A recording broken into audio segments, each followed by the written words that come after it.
Yan na po, nagluluto na ang aming kusinira.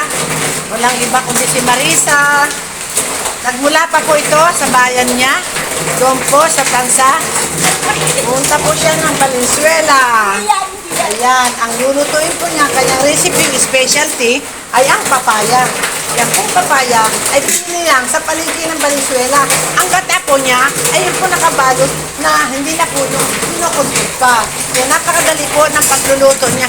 Alam niyo po ba ang sahog ng kanyang papaya?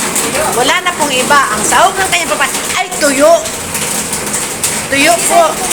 Gigisa muna po niya ang kanyang papaya. Dahil maliit lang po ang kanyang gata. Ayan po siya. Si Marisa. Ayan po. Nagmula pa po yan sa Tansa. Ngayon, pumunta po siya ng Valenzuela upang magluto lang po siya ng papaya. Ang papaya ay ganyan muna pong ginisa. Nauna po ang bawang at saka ang luya. Ayan. Pero masusunog ng kawali. Hinaan mo na lang po ang apoy Aling Marisa. Ayan. Tapos po, lalagyan niya po yan ng gata. Meron po siyang isang tagapanood. Nag-aaral din po siya na magluto. Ayan. Hinalo-halo na po ni Aling Marisa ang kanyang papaya. Nauna po ay ang luya. Ay! Makaiwan ng papaya. Ay, ng luya. Maon muna ako. Ganito na lang. Luya yan. Lagyan mo na. Saling luya. Ha? Saling na. Ito lang.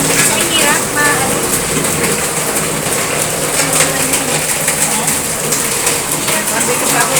Papaya, papaya. Galing pa sa palengke ng Valenzuela. Nata ang Marisa. Si Marisa ay galing pa sa Tansa. Nagdito ng papaya. Papaya, may gata. May lagay na luya. May tanglag at sili pa. Kaya ang papaya ay masarap na. Walang halong ano. Ang halo ay tuyo. Ay. Ayan po, bakit nahuli ang luya?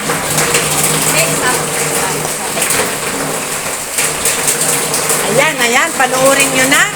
Pinagsama-sama na ang sili, ang tanglad, at ang luya ay hinuli na para daw po hindi malabo at nang hindi masyadong maanghang. Ayan po, ayan. Ayan po, tinakpan na ni Aling Marisa at kinukulog na ang luya.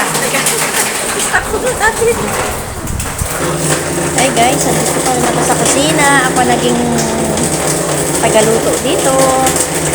Ayan yung aking videographer kanina may ingay. Pinaityahin ko. At eto, nagluto ako ng patola. Patola. Sorry, papaya pala. Hindi pa yan tapos.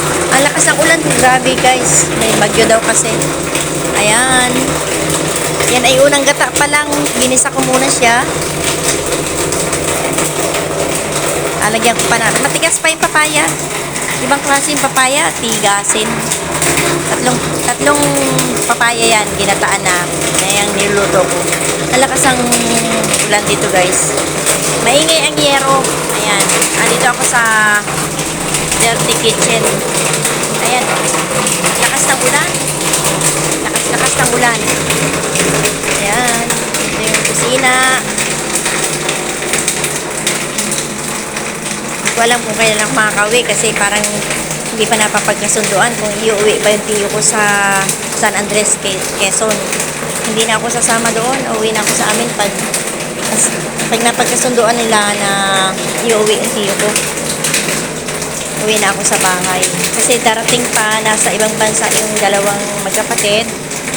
Na anak ng tiyo ko, nasa Italy at nasa Japan. Yung isa daw ipaparating mamaya, kaya naantay namin ngayon. Mag-uusap. Yung isa naman sa Webes para on dating, kaya matatagalan pa siguro. Ewan ko ba. Guys, ayan. Kumukulong-kulo na yung aking gulay.